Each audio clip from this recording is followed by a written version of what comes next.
I know. But I've heard it all before. I just said to her, if you want some of this kilted goodness, then get a ticket and just get in line. Like that. Ah, there you are, folks. Hello, and good evening. Kilt-Man here.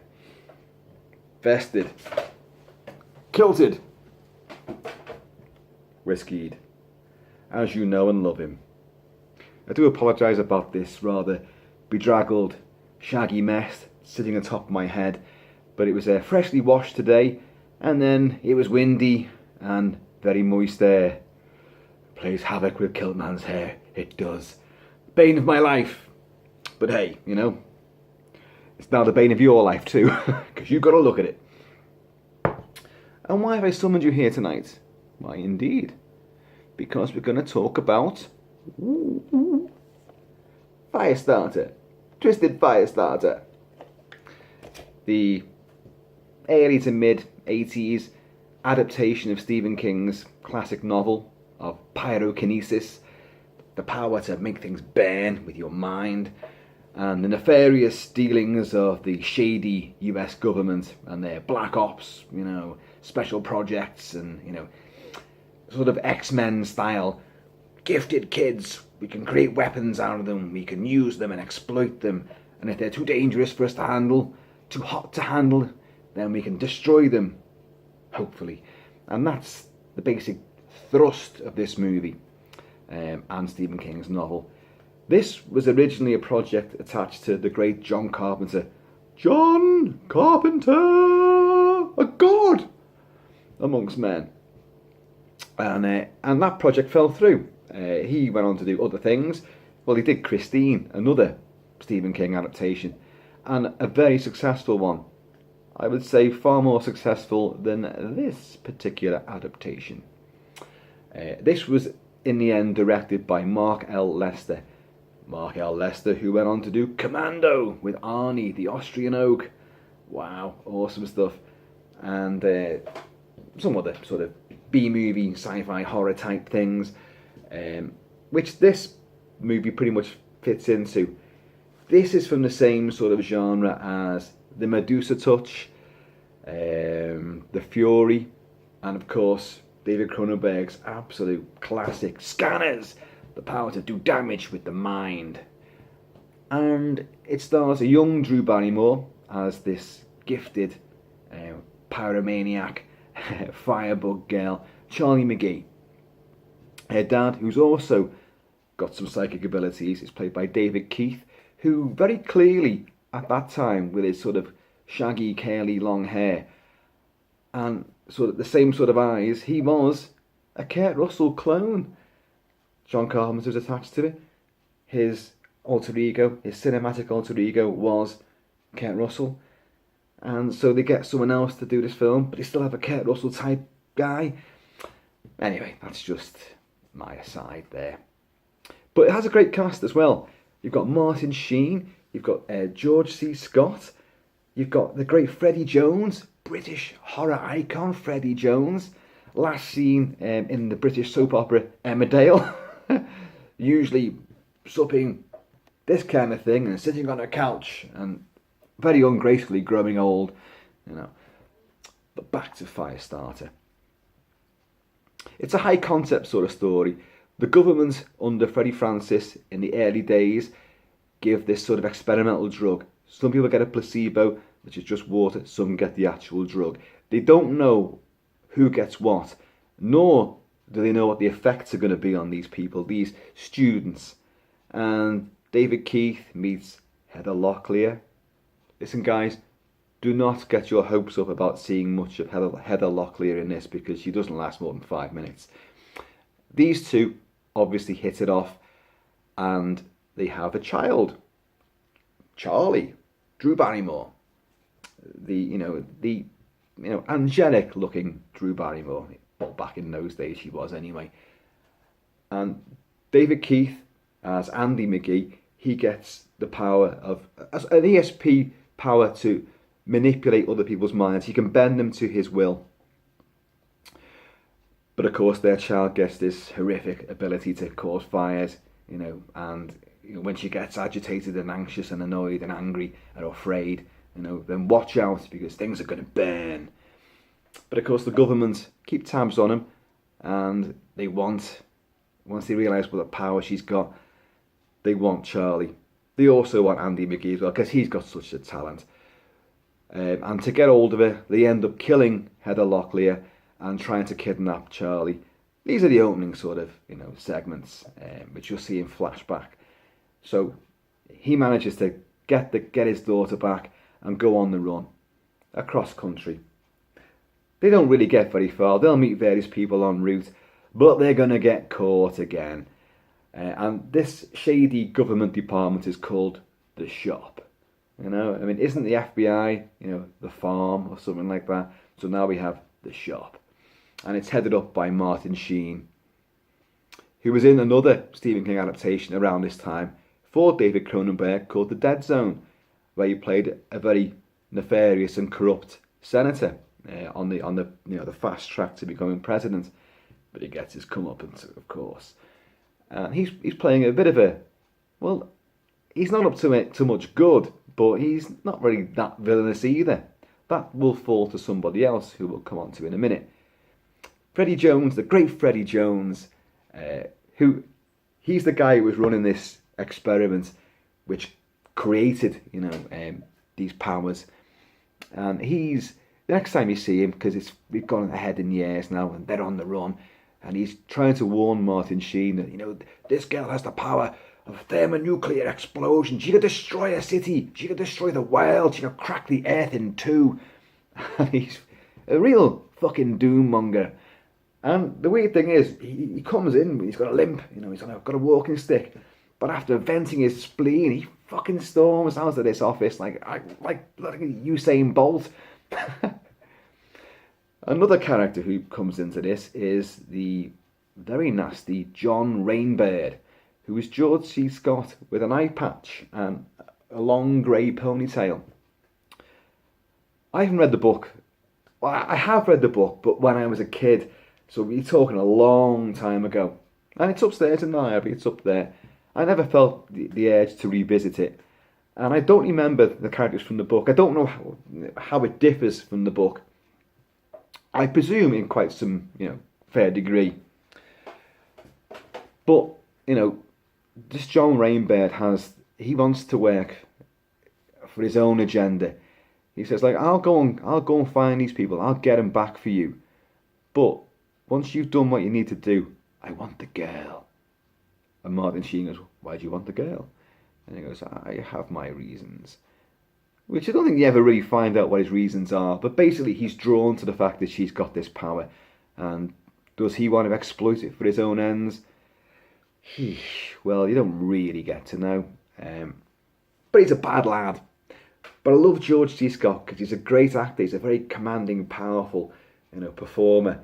If you watch the classic ghost story, The Changeling, he's awesome in that. And of course, he was Patton, General Patton. And he also famously turned down, the Oscar because he didn't like the whole, rigmarole and, sort of backslapping, petty bullshit that goes on with the Academy. And you've got to admire a man for that. He's going to be awarded the best award in Hollywood and he just turns it down. No, I ain't fucking taking it, And fuck you. And he was quite like that, actually. And he is great as this John Rainbird. This guy will go out, he'll track them down, and he'll bring them back to the shop. And then he's going to play the part of, because the father and daughter get separated, and they're really going to try to, make Charlie feel at home so they can try and soften her up and then, get to exploit it and find out what makes it tick. And his way of doing it, John Rainbird, is to play janitor. So she's in this lovely sort of, apartment, you could call it. She's got all TV and games and she's looked after. But, she just I want my dad. And, don't get her angry. You're going to burn to a crisp. So John Rainbird, George C. Scott, pretends to be this janitor and he befriends her. But of course, and it's good how he does it. He's a great manipulator. And he is, when he's playing the friendly guy, it really works. He's a twat. We know he's a bastard. But you do fall for him, like Charlie would fall for him as well. And he promises, I'll do this for you. He also plays on his own vulnerability. He doesn't like being in enclosed spaces or in the dark. And so she looks after him as well, like gets this bond growing between them. It's quite clever in that respect. Anyway, it's all going to go stupid. It's all going to go south because, she's going to suss on. Her dad will break her out, but the actual escape is going to go horribly awry. And the finale of the film is going to be her unleashing her power on literally everyone that comes near. Flambeing feds left, right and centre. And of course, without a doubt, these are the high points of this early, concept genre 80s movie. Earlier on, you've seen the powers that both of them have. She watches in an airport, where they're on the run, a poor girl who's pregnant and trying to get her special forces looking fella, to respond to her. And he said, I don't want nothing to do with you. That baby could be anybody's. And of course, watching this, Charlie gets upset, and that will manifest itself in this soldier's shoes going on fire. So he's got a big inferno feat. But her dad's like, oh, you've got to run from this. You've got to learn not to use these powers, because you can't control them. And that's the fun. We don't want it to control them. Some people want to watch the world burn. When you're watching this film, that's all you want to see as well.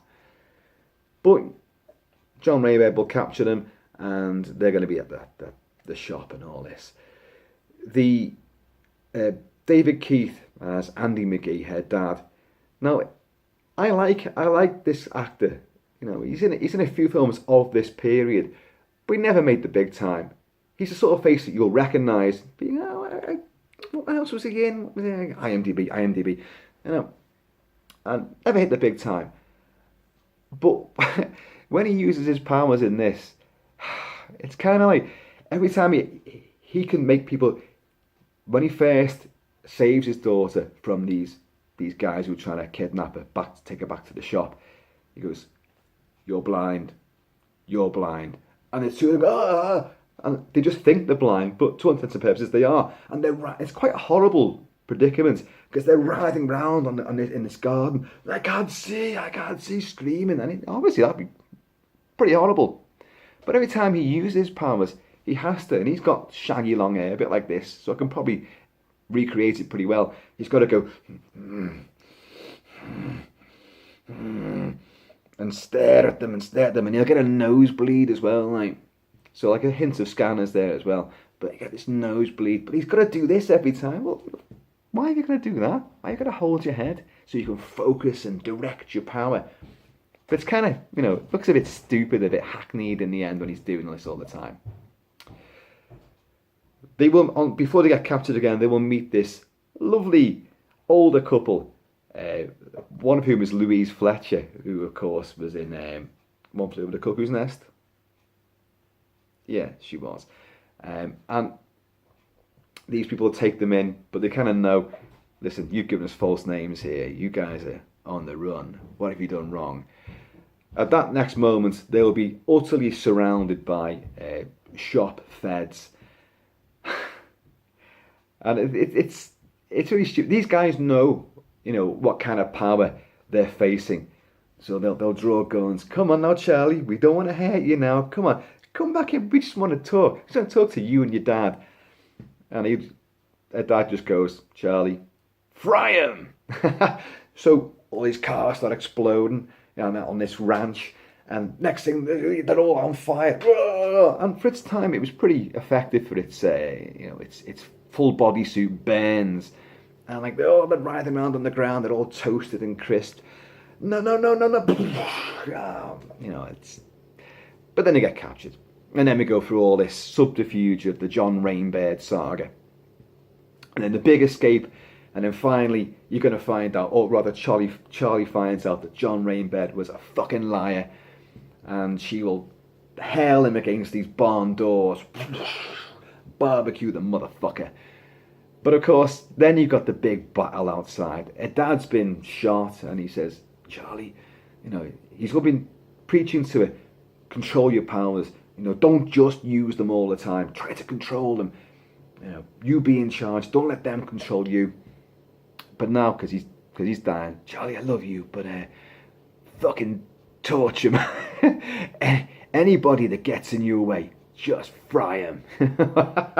So we get this big cinematic barbecue, which is the fiery finale of the movie, which is, at the time, I loved it, but looking at it now, it's like, oh Jesus, it's endless shots of feds in suits with their ties and their guns, and they're going, but she can now melt bullets as they hit her. She's almost got this, almost like a solar force field, so the bullets go and just melt on this. Even machine gun fire, even a fucking helicopter, and just fries these bullets left, right, and centre, and then fries the ones who are shooting these bullets as well. So you get endless scenes of people going, and then realising, oh no, and they go, no, and then fucking fireballs, really dodgy looking fireballs, go, they're gonna turn and run, and then, and you see a body flying. Yeah, there's guys in these little golf cart buggy things trying to escape, and she'll send these fireballs up its arse, bodies. I make it sound great. It's okay. It's okay as a big, fiery inferno of a crescendo. It's okay. And it's all set to this pulsing score by Tangerine Dream. Now there you go. There's another kind of offshoot of the John Carpenter idea. We couldn't get Carpenter, and Carpenter would have done his own score to this, wouldn't he? And how does he do his scores? Those really popular pulse, rhythm, and synth. Yeah. Who else can we get that's like that? Them German buggers. Yeah. Tangerine Dream. Let's get them. This was like a new lineup in the early 80s of Tangerine Dream. They'd split up, or one guy had gone, and they brought a new guy in, and they began to do all these movies. Most infamously, The Keep for Michael Mann, and us Keep fans and Tangerine Dream fans are still awaiting the official release of that score. I mean, we've all fucking got it, but because there's been so many bootleg versions of it, and if you get the blue edition, that's the full one, that's the better one. Yeah, man, I've got it. But their score here for Firestarter, other than that final climactic sequence, that extended sequence of her just immolating and roasting the entire fucking shop and everybody in it, which is a great sustained, just a beat, just a relentless beat in this rhythm. The score is, I don't like it. I don't think their scoring techniques don't work for some movies. You've got to look at Ridley Scott's Legend. Now, a lot of you guys may have been brought up on the version of Legend which you've only seen with the Tangerine Dream score. But no. It was a Jerry Goldsmith score initially. Ridley Scott's been a twat to most of his composers, and Jerry Goldsmith more than once.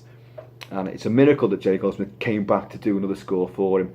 And his score for Legend is outstanding. Tangerine Dream's score for Legend is an appalling bloody mess that does not fit the visuals. I will admit that if you hadn't seen the full version with the Goldsmith orchestral score, you might think otherwise. It's how you first view a film. But the effect that film had on me with the Tangerine Dream score is what I felt with many of their scores to movies. Although I do love Tangerine Dream, I think their scores don't fit the rhythm and pace of the film, because they're extended suites. It's almost like Ennio Morricone never scored his music to the film itself. He would get the script and he would write these epic long scores, and then the directors would try to fit those scores into the film itself. In his particular case, that worked outstandingly well. With Tangerine Dream, I don't think it works anywhere near as effectively. So, up until the end of the film, I'm taken out of the film because of their score. It's not exciting, it's not atmospheric, it's like it's from some other bloody film. Well, not even a film, it's just like from some meandering mood piece synth concept album, like what Tangerine Dream do on their normal albums. Does that translate to film? Not that well, I've got to say. It does for the keep. I'll give you that. It does for the keep. So, yeah. Where was I going with that? Oh, yeah. I was going to have some more whiskey. Yeah. Firewater. Now that goes in tandem with it, what we're talking about here. So, Drew Barrymore, only a kid at the time. You got to cut her some slack. She's not outstanding. She isn't like the little girl in Poltergeist. Oh, the poor tragic little girl in Poltergeist. Who gives one of the best child performances that I've ever seen. But Drew Barrymore's very effective. Even so, just the look. I mean, you know, if you look there, that's when things are kicking off. Like, she'll go into this sort of trance state. A wind effect will start to blow her hair. God knows where that comes from. But you could say it's fanning the flames. And then she'll just walk and just stare at various targets. And blow them up, you know, roast them, burn them, flambe this, you know, torch that, and it's and toast him over there. And where are you going? I'm going to barbecue your ass and all, you know. And, and she's very effective in those bits. She is, you know. But acting-wise, dialogue-wise, no great shakes. Martin Sheen, normally a great actor, he's kind of wasted here. He doesn't do a great deal. Kind of reminds me of his performance in the otherwise great Final Countdown movie with Kirk Douglas, where the USS Nimitz goes back in time to 1945. Was 1945? Whenever the fuck it was. And they take on the might of the Japanese Armada. Oh yeah, it's not 1945 because it's before Pearl Harbor. It's the day before Pearl Harbor, and they have the power to thwart Pearl Harbor. But he's the sort of journalist, reporter guy who gets to go on the ship and discover all this took place. Anyway, he kind of sleepwalks through that role. And then you got to remember him back to, you know, Apocalypse Now, one of the greatest performances ever. So, and then you got Freddie Jones, who doesn't really do a great deal, but he lends some gravitas to it. And I like the guy. I like seeing him. He's awesome in, you know, The Elephant Man as well. In fact, he's very threatening in that. And just great to see him again. I forgot he was even in it. But, you know, it's George C. Scott as John Rainbird who nails it for me. The eye patch, again, is that like a little throwback to John Carpenter? You've got a Kurt Russell lookalike in there, and you've got a guy with an eye patch, Snake Plissken. What's going on? If only John Carpenter had made this fucking movie, it would be awesome. And I'd be going, 2 thumbs up. 2 smoking hot thumbs up. But I'm not going to give it 2 thumbs up. I actually got quite bored watching it this time round. I hadn't seen it for many, many years. And I didn't remember a great deal of it either. I remember the finale, you know, the relentless, you know, the cookout in the shop. And I remembered another bit as well, John Rainbird killing the Freddie Jones character, because they realised this guy's going to be a liability. I want that girl for my purposes of world domination or whatever the hell he wants. And he wants to either kill her or get her controlled. So there's a great sequence, and it is a good sequence actually, where Freddie Jones is like, he's done his high-speed storming out, even though he's got a really bad leg, and he's sleeping in bed, and John Rainbird's sitting next to him, you know, and he just sort of tickles the guy's nose, so he wakes up, and he goes, "Oh, hello," and then gives him this fucking vicious chop to his nose, and his seat, and his nose is all done in, and he's killed him, you know, what one blow, and that reveals what a shady bastard, sadistic swine this guy really is. But, you know, you believe it. George C. Scott wasn't a young man when he made this, but you see him climbing trees and using like telescopic sights to home in on the fugitives. You see him using this fucking awesome kind of tranquilizer dark gun, and he's a vicious bastard, you know. But the culmination of all this, as I say, is lackluster. Apart from, you know, turning the whole place into an inferno, the resolution of all what they wanted Charlie for, what they wanted a dad for, and the setup, and like, oh, how's she going to find out he's really a bad guy? And well, she just does find out. She gets told, and she goes, "You're a bad man after all," and then just roasts the motherfucker. And there's no real, story development. There's nothing. Father and daughter got powers, go on the run. Nasty bastards capture them. Then nothing happens for a good half hour, really, maybe more. And then finally, we're going to break out, we're going to do this. They get set up, and then just boom, boom, shake the room. So it's of its time. I hate saying that phrase, but I say it a lot. This was early 80s concept stuff. At the same sort of time, you'd have the likes of Dreamscape as well, and oh god, Black Moon Rising, another film which John Carpenter was attached to as well, and other stuff which had this sort of sci-fi horror elements to them. The Philadelphia Experiment, which reminiscent of the Final Countdown, where it was the true USS Philadelphia gets rendered invisible, or radar invisible, but actually does go invisible, and in the film version travels through time as well.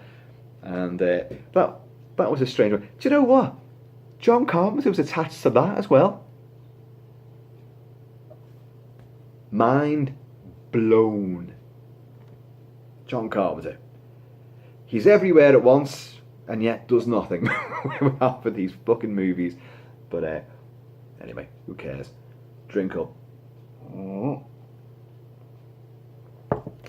This UK release, by the way, if you are a fan, it's well worth picking up. Well worth. It's a better transfer than the American one. It is region B locked, but some people have hacks around that, or multi-region machines, so you'd be all right. Unlike the US release, there is tons of extras, commentary tracks, documentaries. There's a little booklet in here with the history of the movie and whatnot. That poster over there came with it as well. And that's a great striking image, as I showed you before. It's basically that, but on a poster with some blurb. So, if you're into the movie, and why the hell not? Why shouldn't you be? It's okay. If you are a fan of it, then the UK version from, who is the label, Plan B, is the one to get hold of. The American one, the US one, is shoddy by comparison. Sort of heard. I haven't got it.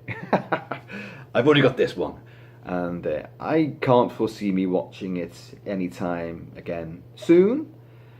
But look, it's a Kilt-Man review, so I say what I feel, and I don't lie. I don't sugarcoat stuff. If it's crap, I'm going to tell you it's crap. And this is not crap, but it ain't great neither. It's a pot boiler. With head around, that's going to pretty much boil quite quickly. But it's watched and forgotten. It doesn't leave much of a lasting impression. Much like the novel itself, which had great grandiose ideas, shady government stuff, family on the run, powers that, with great power comes great responsibility. It's that sort of thing, isn't it? Anyway, folks, I think I've said all I'm going to say about that movie. But I'm going to tip you off now, because Kilt-Man is going to do a little series of reviews very, very soon. And I know someone around here did ask me to do these, and I'm going to. And I'm going to cover the infamous, notorious bloodfests that are Lucio Fulci's zombie, movies. Zombie Flesh Eaters, City of the Living Dead, The Beyond, and The House by the Cemetery. I fucking love these movies, love them, with all their maggots and mangy flesh and throat ripping and latex going everywhere, and I've covered these films a lot in written essays, but I won't bore you with that kind of stuff. I'll just get into the real gory nitty gritty, and we're going to have a lot of fucking fun with these Fulcis. So stay tuned, track me down, and keep your eyes peeled for these gore fests to come. In the meantime, folks, as I always say, stay happy, stay healthy, stay safe, keep it Celtic, and if you like this Celtic goodness, please like and subscribe, and leave your comments below. Let me know what you think. So, in the meantime, Take it easy.